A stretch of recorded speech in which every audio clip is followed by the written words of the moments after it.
Well, it's another beautiful day, and I'm glad to welcome you to another edition of AFCON Today, which is live on Joy News and Joy Prime. My name is Nathaniel Atto, and as always, there are loads of issues to discuss, of course, because of the happenings over the last 24 hours in the build-up to AFCON 2023 in La Côte d'Ivoire. Well, many things have happened, but today we're throwing our focus on who your and my favorite is to win this tournament. This is a conversation that's automatic, that is always recycled around this time when we're building up for the big tournament on the African continent. And so we're not going to be any different. We're not running away from the norm. We would want to get into the conversation of who looks likely to get in there and get the job done. In the past few days, we've been doing some analysis as well, and today we'll be giving it a bit of flesh and a bit of direct, attack in terms of knowing who exactly we want to choose and what the reasons are, what the technical and probably non-football reasons are. We'll also revisit the issues in the Gambia and how the Gambian national team had a bit of a scare mid-air as they were traveling between their home in Banjul and Abidjan.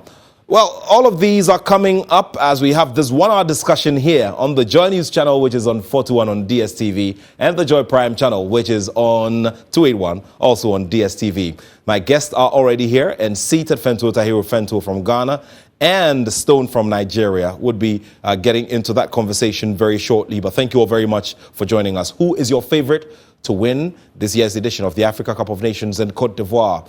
Conversations resume after this round of messages. This is AFCON Today.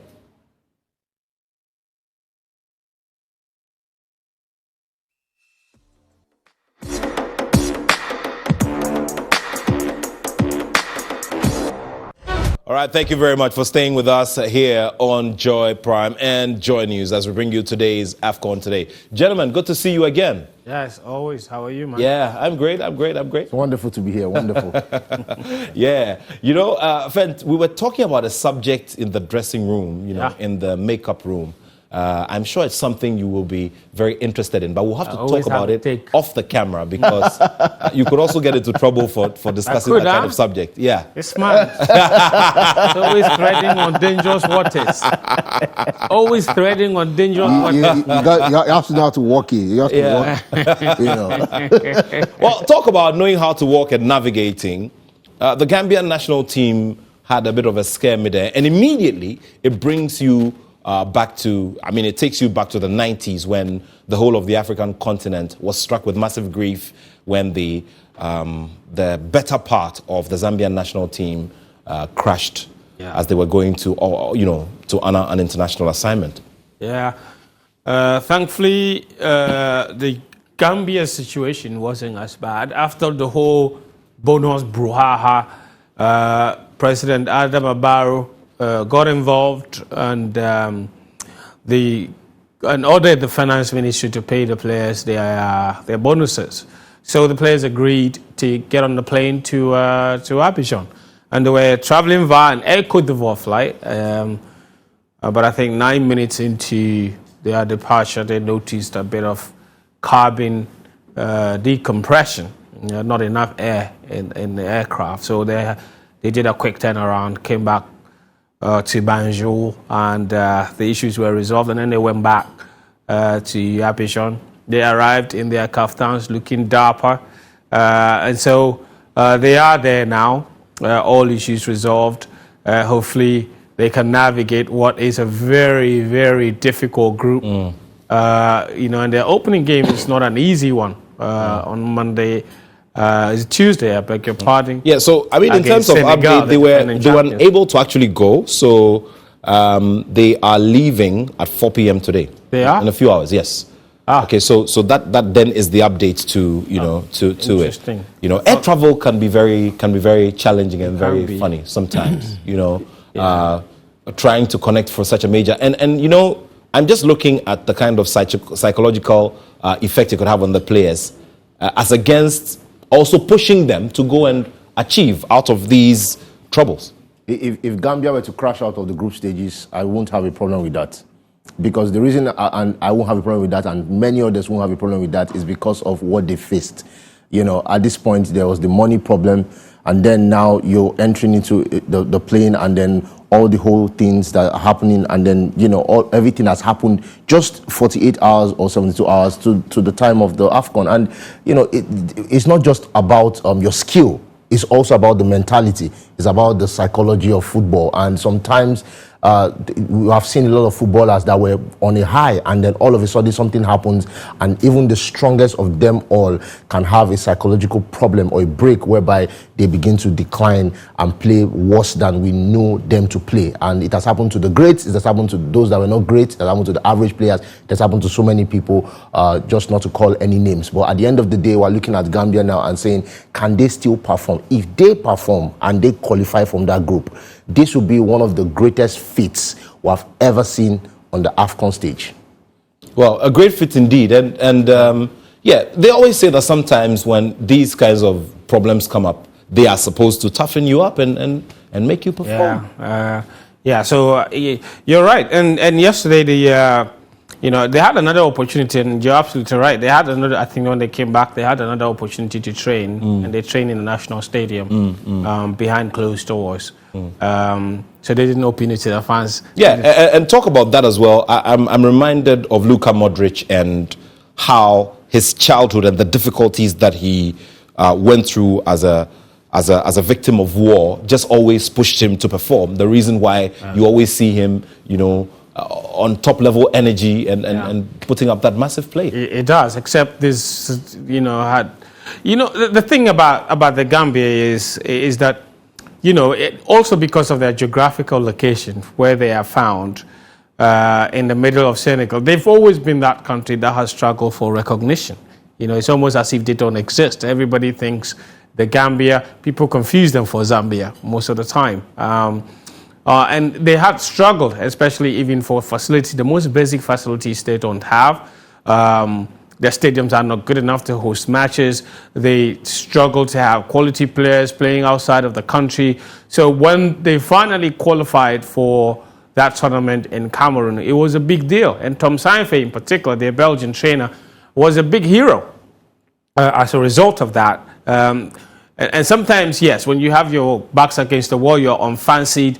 The way you leave sweat and blood on the pitch is absolutely different from anybody else. And you look at their performance at the last AFCON, nobody saw it coming. And for me, that's one of the most beautiful things about the Africa Cup of Nations, the stories of the unfancied teams. They could have an absolute, belter of a run, and they go back home even just by qualifying out of the group stages, and they get a hero's welcome, and all of them get a national honor. It's unbelievable. But then, once again, the same issue, the same disease that has, inflicted most African countries starts to happen.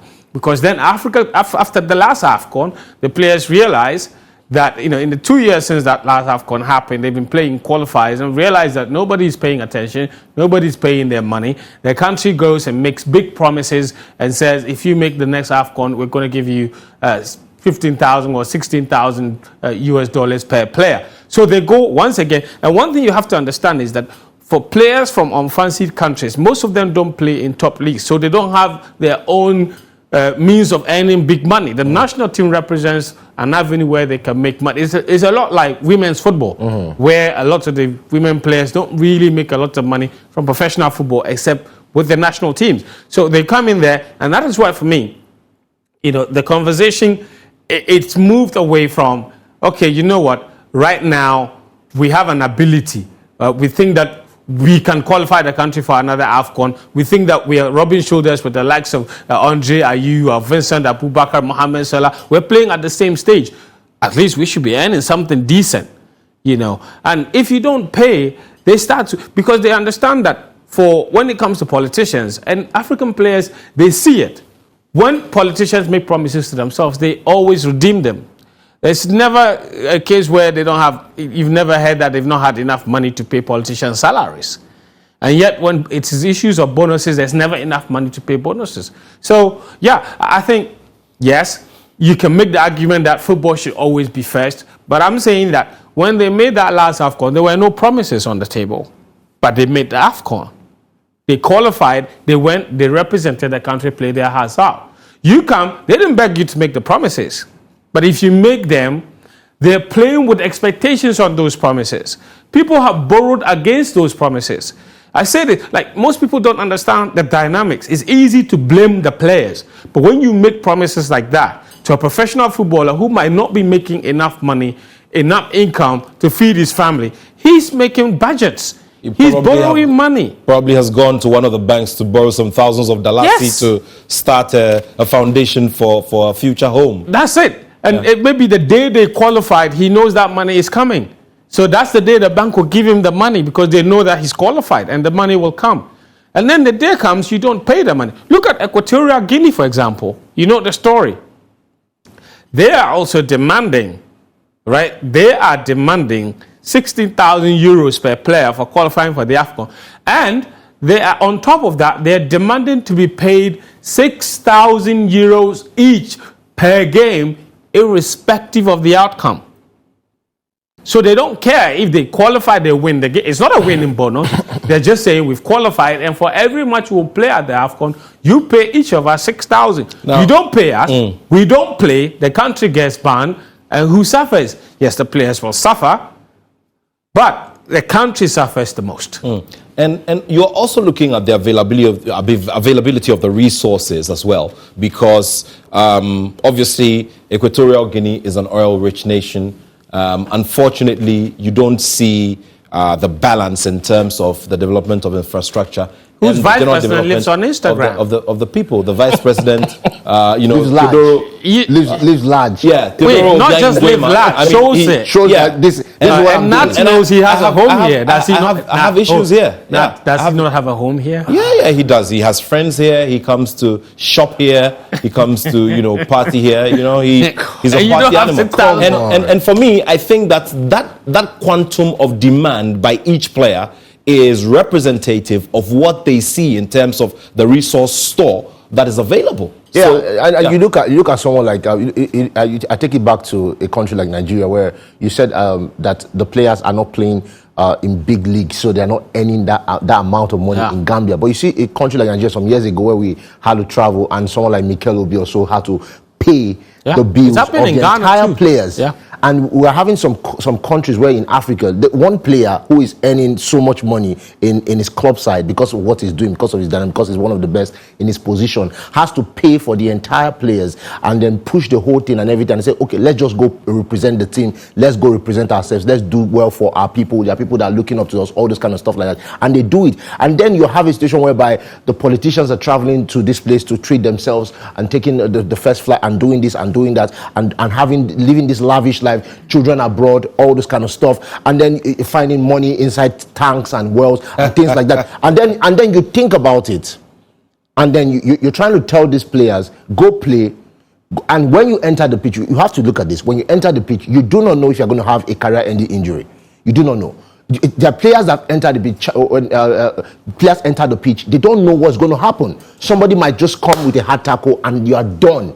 And that's why when you're talking about pay us, whether we win or lose, because we don't know what's going to happen. Of course. Give us our money. We deserve this. We see what you're doing on Instagram. We see what's happening here and there. We see the flights. We see all those kind of stuff. Pay us the money that we deserve. This is a do or die affair in terms of the fact that we do not know what's going to happen on the pitch. We can't predict it. So at the end of the day, give us what we deserve so that we can hold our own. This is my own. Then you can hold your own. I don't want your thing. Give me my thing. Let me hold my thing. Because again, you have to realize that when you come back, maybe you perform at the AFCON and everything, you're popular now, your country, this guy is wonderful, this is a popular guy. You come back to your country and you have nothing, you are broke, you are poor, you're still living in that small shed and everything, and then everybody thinks you're rich.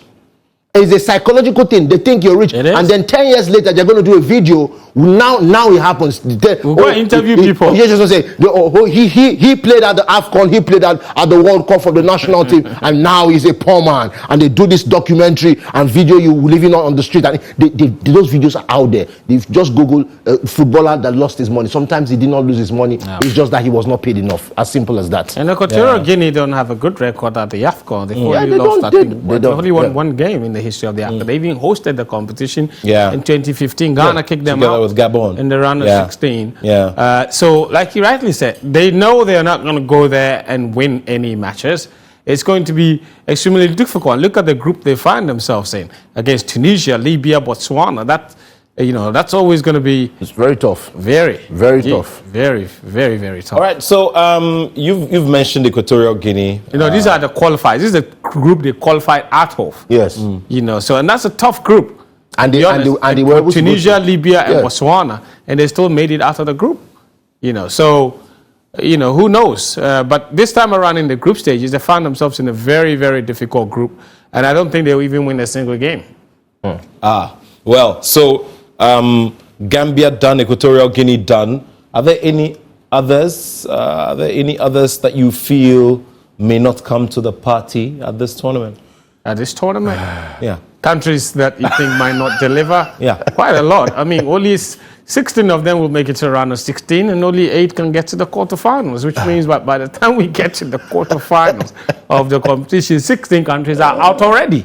I know this is out is rather late in the day, but your talk about the numbers and the calculation of how the numbers will be cut down as the tournament wears on brings back the conversation about the expansion to 24 teams. I don't know how you still feel about it. Is it too early to have? Maybe we should play the tournament, see how it goes, and then we can talk about it. I think the expansion is a good thing. Because if they hadn't expanded it, we would never have seen Gambia at the last competition. Or not. And or Sierra Leone, for that matter, who all went to the AFCON and impressed a lot of people. There are new teams coming in now. The expansion is good. You have more teams coming in that can showcase their footballing ability, not just the ones that we know: Senegal, Cameroon, Nigeria, Ghana, Egypt, and all those guys. It's good, but it's still the COSAFA region is still very heavily underrepresented, and I'm not sure what's going on there because I think at this AFCON, out of the 24 teams, only about 3 of them are from the COSAFA region. So that's not great at all. They need to be doing a lot more in the competition, in the qualifiers as well. So I think if you take out South Africa, the rest of them are always struggling. Zambia is always struggling. Zimbabwe struggling. Botswana struggling all the time. Sudan can barely get there. Angola, every now and then they were impressive at some point. Now they're off the radar. We rarely ever see Rwanda, if at all, in the competition. Kenya, they're never there. Well, they were blessed with the tracks and the sprints. Kenya on Instagram is known for something else. Kenya on Twitter is known for something else. And Kenya on TikTok is known for something else. But they are not known for football. I'll just leave it there. So is the strongest. Our former assistant head coach who won Africa's very first under 20 FIFA World Cup title, Silas Tete, he at a point coached the Rwandan national team. He did. So, but I think that the expansion is good for the competition. It definitely gives us a lot more interesting stories. And I say that for the AFCON, I think the AFCON it's the ultimate competition. It's a pinnacle of football on the African continent. And all the noise about the timing.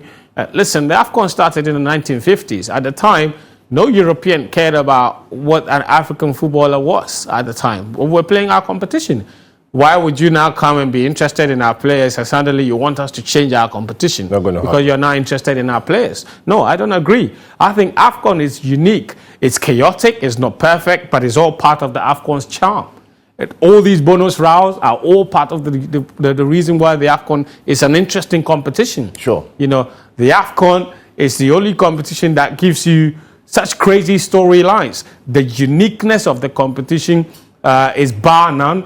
The varying storylines, the varied personalities, the languages, the celebrations, all right? From the AFCON, in the whole of this week, CAF has been releasing different celebrations from different players. Listen, the repertoire of celebrations you find in an AFCON, you're not finding it anywhere else in the world. That is the charm, and that's why Sky Sport is paying a lot of money to now broadcast the African Cup of Nations in Europe. The competition is growing. We have our issues. We are not perfect. It's only in an AFCON that referee will end the match 3 times before the 90th minute. We find it funny, it's ridiculous, but it's part of the charm. You understand? Sir Alex Ferguson also, set a record of regulation time going beyond the 100 minutes. I know the Manchester United fans won't forgive me for that, yeah. But, interesting stuff there. So all of these, Kenya, you're not giving a chance. Anybody else? Anybody else? No, Kenya not even there. Sorry, I mean, I was just talking about the people that are there. So basically, you know, I don't want to be on the bad sides of some countries, because the last AFCON, I was on the bad side of Sierra Leone. You know, they opened some WhatsApp groups and Telegram stuff, and because I said they were not going to do anything, but they didn't do anything, but they did something a little bit. But South Africa is coming to the AFCON for an excursion. Why? Because the South African national team does not have a good coach. That's number one. What do you mean? He's an AFCON winning coach. Now, let me explain it to you. Now, if you notice the past few couple of games that they've played, their in-game changes have been terrible. And the fact that they have a goalkeeper that is not actually up to average. The goalkeeper makes so many mistakes that I look at the South African team and I look at them and I say, number one, you have a goalkeeper that's not good enough. Number two, you have a defense that when I look at your defense, in terms of counter-attacks, you are substitutable, and you're playing against an African, you're going against, maybe if you're going against Cameroon, if you're going against Senegal, if you're going against Tunisia, if you're going against Egypt, you're going to lose. So at the end of the day, South Africa is a mid-table team that I expect to get to the round of 16 or quarterfinals and crash out. That's what I expect from South Africa. And then if you look at the last couple of games, the striking position and the passes that have come into the box, their providing situation has not been great. And you look at Percy Tau, who's supposed to be their best player, who also his finishing has been below par for the past couple of 8 games or so. So at the end of the day, coming into this AFCON, you have a situation whereby the South African team is, to me personally, when I look critically at the terrain I'm looking at, the defense is average, the midfield is, you just have Percy Tau and all this kind of stuff, who cannot finish very well. And then you have the attack, who they are trying to, do we play in Pesa, do we play, who are we playing in this attack and everything. And then you have the coach who is not making the right in-game changes, although he's an AFCON winning coach and wonderful. You can't win in Ajax and then come over to another team in Manchester United and you become a jobber and you become someone that's not good enough, and they're talking about Ten Hag out. So at the end of the day, I'm looking at South Africa. South Africa, you get to the round of 16, you get to the quarterfinals, and then you crash out and you go home.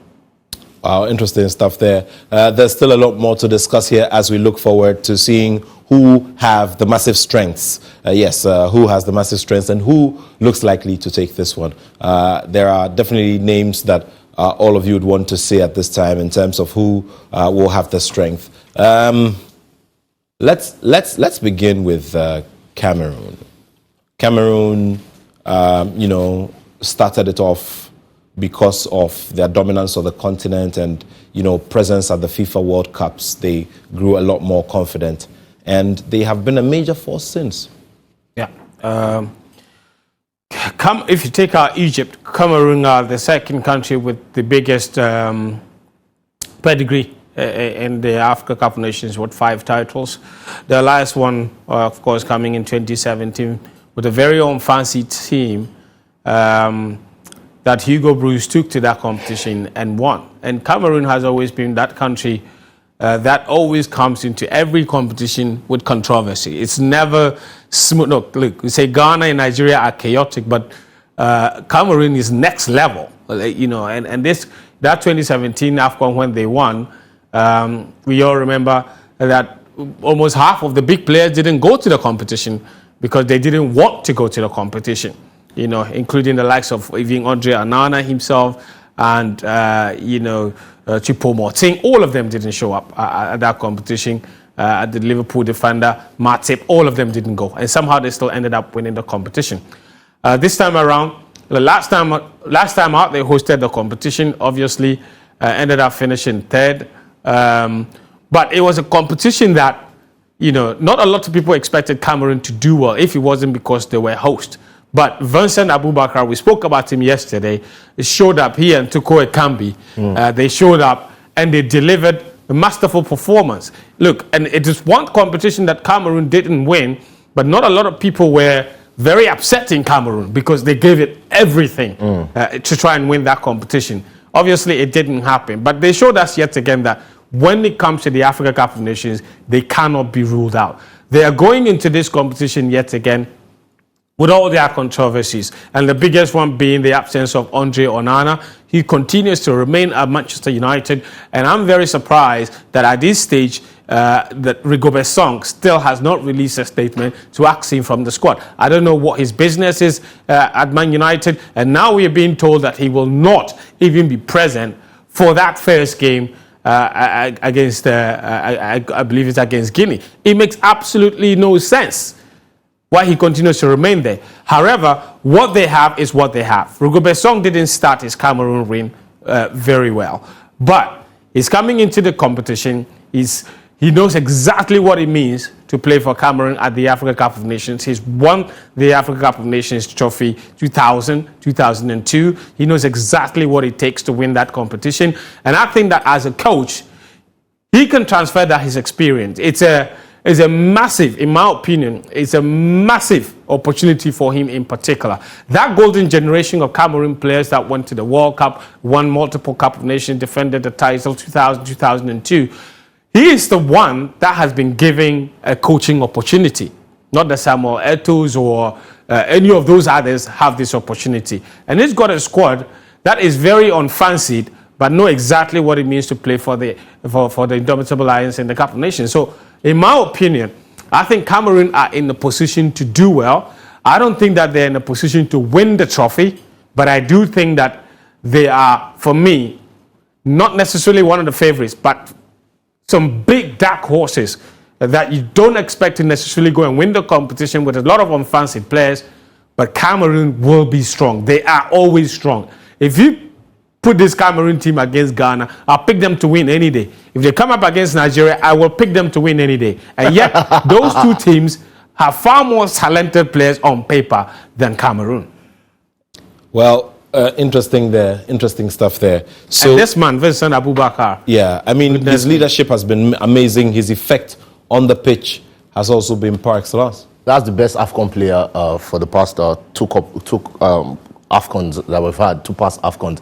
When you're talking about the AFCON, there's a reason why some players, some technical players that have dribbling ability and all this kind of stuff might not necessarily perform so well at the AFCON is because of the strength of the defenders. When you're playing at the AFCON, you're coming against defenders that have strength that will bully you. So all those dribbling things, tricks sometimes might not necessarily work. But you have someone like Aboubakar who has the tricks, who has the strength, who has the speed, who is good in the air, who is good from outside the box, who can do things. He is the man. And when I look at the Cameroonian team, I look at a team that, of course, they have slow centre backs who are not all that fast, but they make up with it with their left and right backs who have the speed to go up front and recover. And then look at their midfield also, the strength in their midfield. The creation might not be 100% there, but they have ability to retain possession, which is very, very good. And they play long passes. So what they do is play long passes up to Vincent Aboubakar. You have Aboubakar there up front. He holds the ball, holds the play like you have maybe an Osimhen in Napoli, and then distributes to the wing and can shoot from outside the box, can pass, can distribute. And this is a guy that if you put him in the team, he can do what is necessary to take them to the next dimension. Like Fen said, I don't believe Cameroon is going to win this competition. I don't think they have or what it takes to win the competition. But if you come in against Cameroon and you think you're going to have an easy day, you are joking, because they are rambunctious. They are everywhere. They have the strength, they have the ability, they have the capacity to put themselves out there. And when you have Vincent Aboubakar, trust me, even if you're losing 2-0, you can come back, equalize, and play penalties and win. Well, 2-0 up in any game is a good cushion.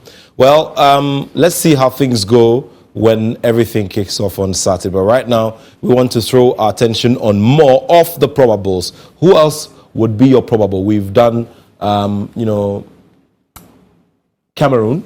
And now the question is, who are the other favorites for this assignment?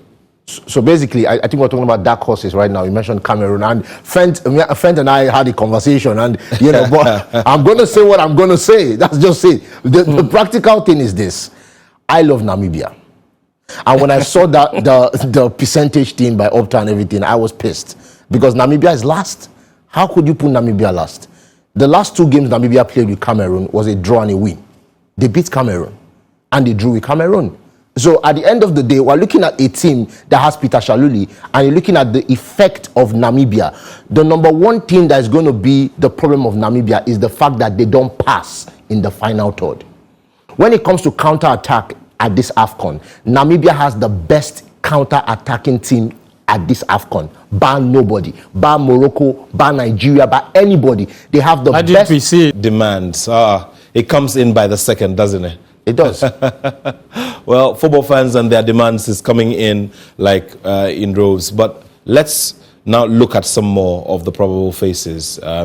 We'll do that after this round of messages. To remember, we're still here on AFCON Today. It's here on Joy News and also on Joy Prime.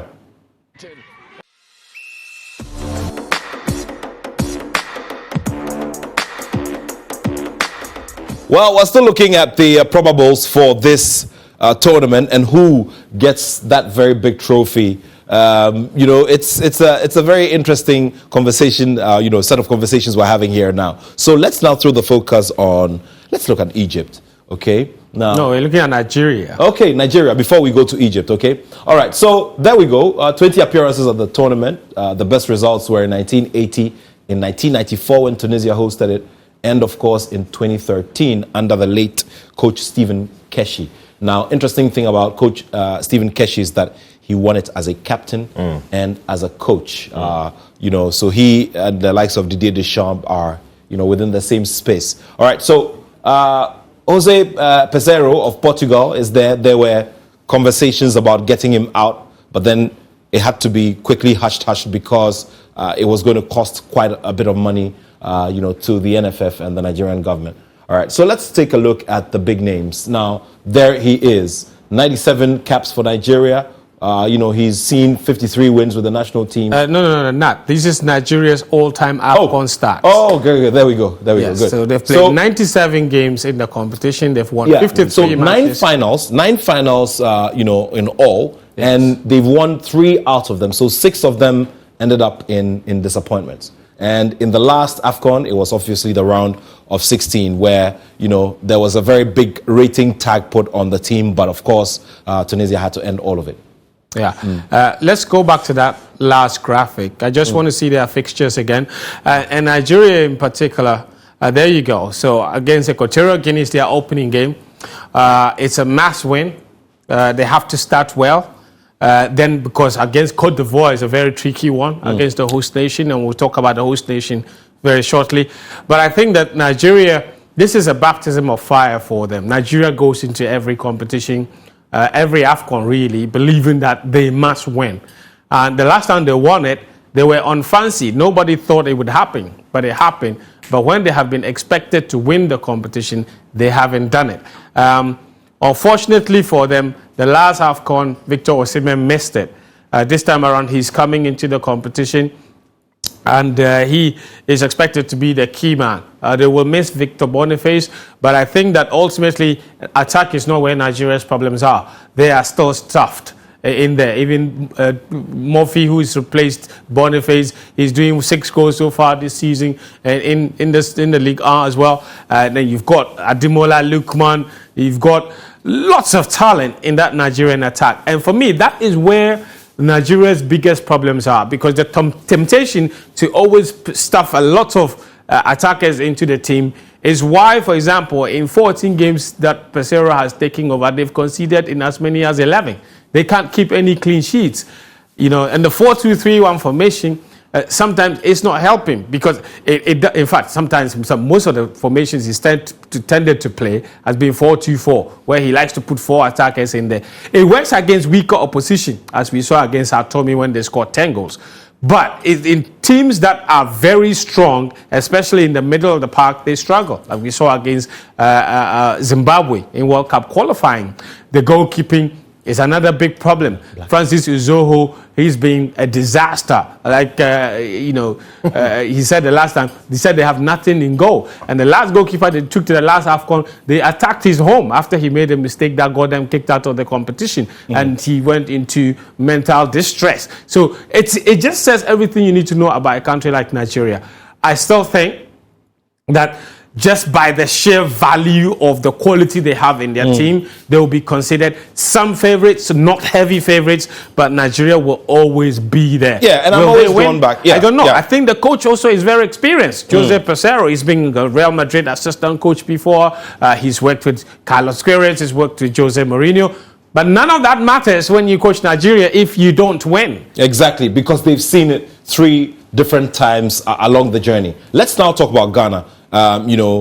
So now there's a new tag where you're not necessarily favorites, and that's what, Fento has placed on the Super Eagles of Nigeria. Let's quickly take a look at this. Cape Verde, Egypt, and Mozambique. Now, 23 appearances in this one, and Ghana has won it, 4 times, 1963, 65, 72, and 82. Now, Chris Houghton is our man. Now, Cape Verde, Egypt, Mozambique. Everybody seems to talk about the Egypt game, just like, Nigeria will be playing against the host Cote d'Ivoire.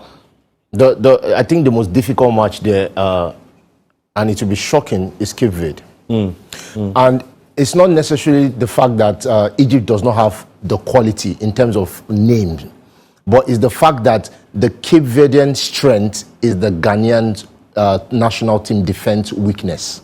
So Cape Verde are very quick on counter attack. Very well, that's true. Very, very quick in transition.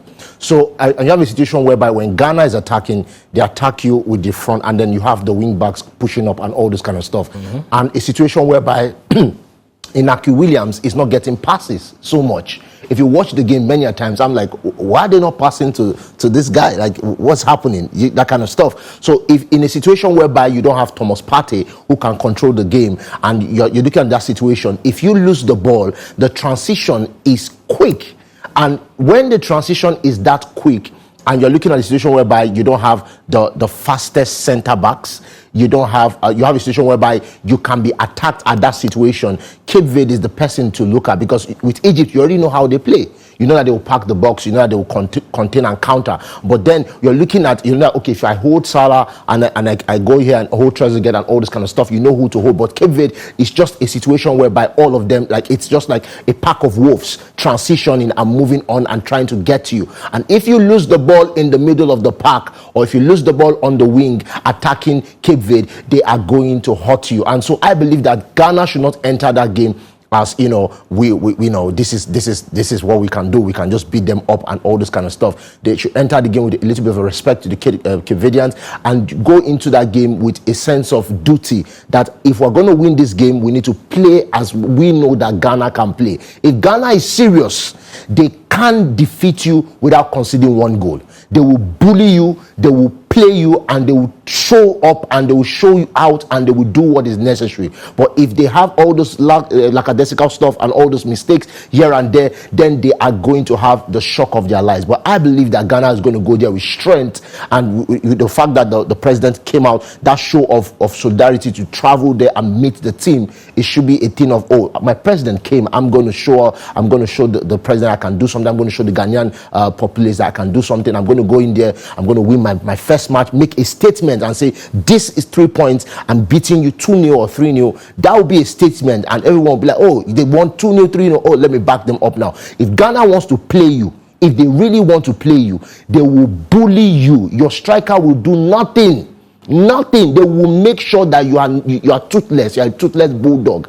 If Ghana is serious, I'm sure I've seen Ghana go up against, and you'll be like, what? They will make sure that you don't play that your attack. Don't worry, they will silence him throughout the entire match. They can put Jordan Ayew on you to mark you, and you're doing nothing. If Jordan Ayew marks you, there's nothing you're doing in that match, because he's going to run everywhere. He doesn't get tired. All this kind of stuff. So if Ghana is serious, they're going to just go and do what's necessary. But if they go there and they don't respect the Cape Verdeans and they say, let's go there and just do what we're supposed to do and those kind of stuff, then they're going to have the shock of their lives. That's what I believe. So, well, I'm thrown back to the last edition of the FIFA World Cup, where Ghana had to lose their easiest game by every estimation, and I'm talking about Ghana versus Uruguay. Ghana-Uruguay was the easiest game of the group, but then Ghana lost it. So that's the point Stone is raising here in the studio, about sometimes, overlooking or just, downplaying the effect or the possible effect that opponents such as Cape Verde can have in a crucial game like that. And of course, the legendary Lai Kingston has spoken already. He says the start becomes very necessary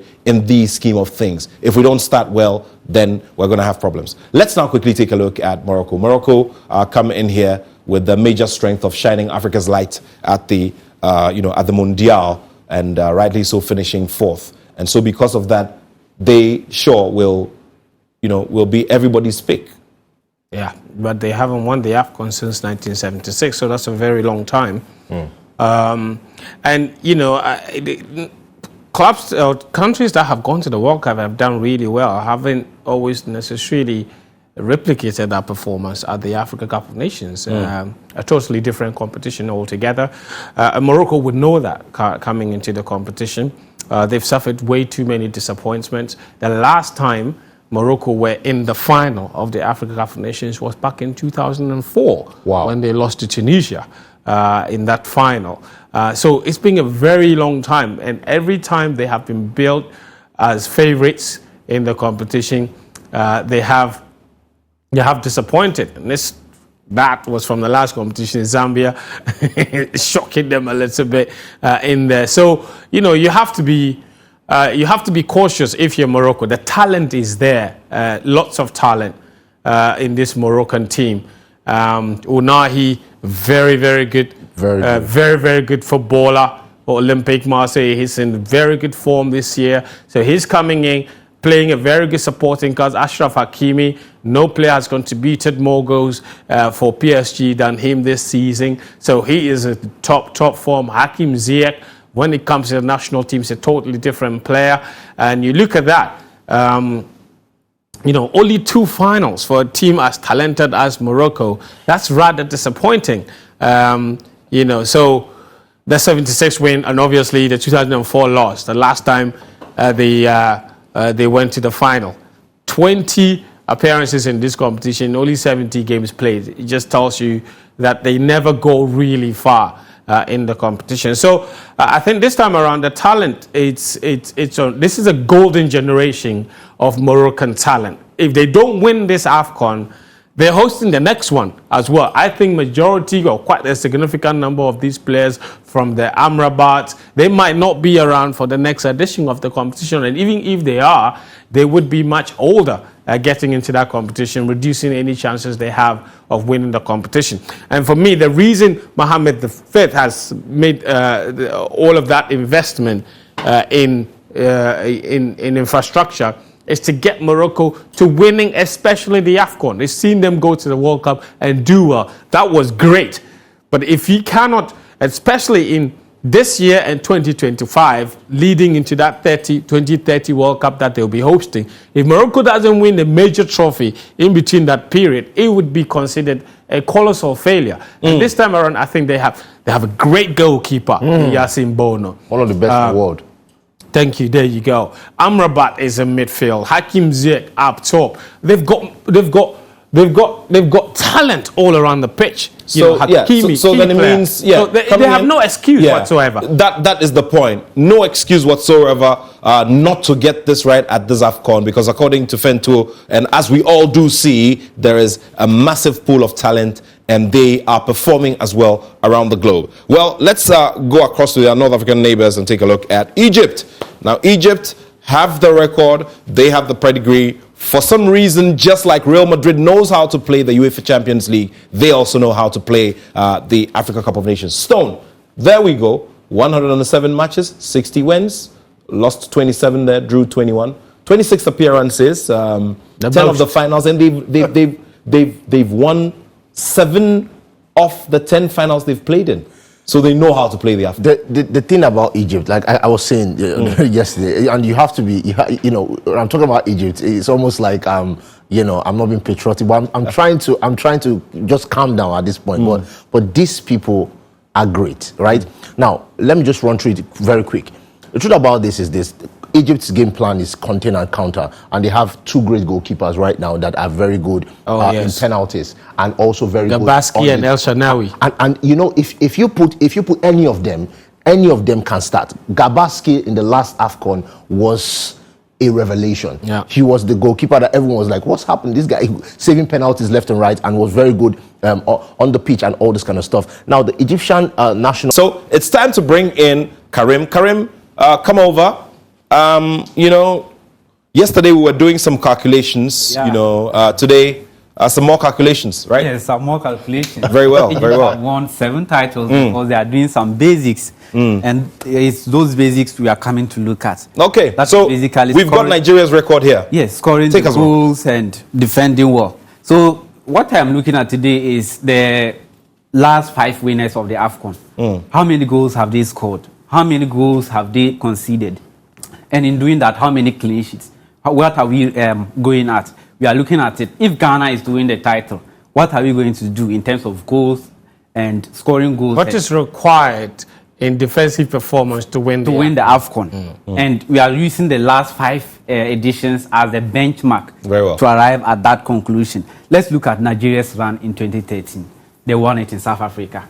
They played 6 games, scored 11 goals and conceded just 4. So as we are going through the numbers, you see that the goals conceded is falling off. It's falling off from 2013 to now to 2021. Now let's go to 2015, where Ivory Coast, they won the title. They beat Ghana in the final on that marathon penalty shootout. In 6 games, they've scored 9 goals and conceded 4. That's the same as Nigeria has done in 2013 and won it. Let's move on to 2017, where Cameroon won it. In 2017, again, Ghana lost to Cameroon in the semi-finals, 2-0. And in their run to winning the title, they've scored 7 goals and conceded 3. You've seen that there's a drop in the number of goals conceded. And that's how it's going to be like throughout going to 2021. So let's get to the beat Egypt 2019. in that final. So in 2019, Algeria, they won the title. And this time around, it means that they've played more games. Play more games means they are scoring more goals. That is 13 goals scored and conceded. But they conceded 12. They conceded 2. That's an error there. Yeah. It's supposed to be 2. So it's also dropped from 3 to 2. And also scored the highest from 2015 up to from 2013 up to 2021. If they are winning the title, they've scored the highest and conceded the least. Then we go to 2021, where Senegal beat Egypt on penalties and won it. So in 2021, Senegal, they also played. That's the second time we are playing with 24 teams at the AFCON. And in 7 games, they have scored 9 goals and conceded just 2 as well. So if you are looking at it, Nigeria, they conceded 4 in 2013. In 2015, Ivory Coast, they conceded 4. In 2017, Cameroon, they conceded just 3. And in 2019, Egypt, they conceded 2. Here too. 2019 was Algeria. Algeria conceded 2. Then 2021. Then Algeria. So that then goes to Ghana. Yeah. Now this is where the juice is. So in that run, in 2013, Ghana finished 4th. They lost the 3rd round game to Mali, losing 3-1. In that run, they conceded. I think I don't have the Ghana graphic yet. They conceded about 6 goals in that. Then. And they kept 3 clean sheets. Cameroon, they won the title, but they kept 2 clean sheets.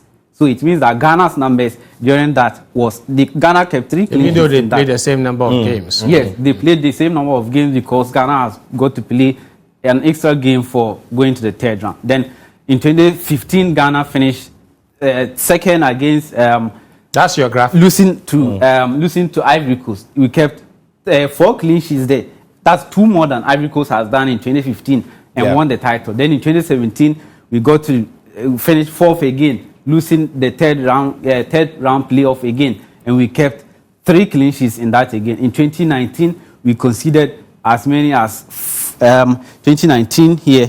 We conceded 3 goals and kept in that place. We kept 3 clean sheets as well. Then in 2019, we kept only 2 clean sheets, getting out the round of 16. And in 2021, we considered as many as 5 goals, keeping no clean sheet in that. So it means that if we are to win the title, we are supposed to keep the highest, as high as we can, the number of clean sheets, and concede as little as we can, and also score the goals to win the title. Wow. Karim, thank you so much. And just going to buttress the points made earlier by Stone and Fento about having a watertight defense if it's possible, because the statistics show that the least the goals, the better your chances of making it and making a strong impression. Thank you all so much for watching. The last 2 winners of the AFCON conceded only 2 goals. Yeah, two goals. So let's just see, as we get into the final show tomorrow afternoon, we'll be taking a look at the big preview of the opening game, and then of course Ghana's game on Sunday against Cape Verde, where we've already been warned by Stone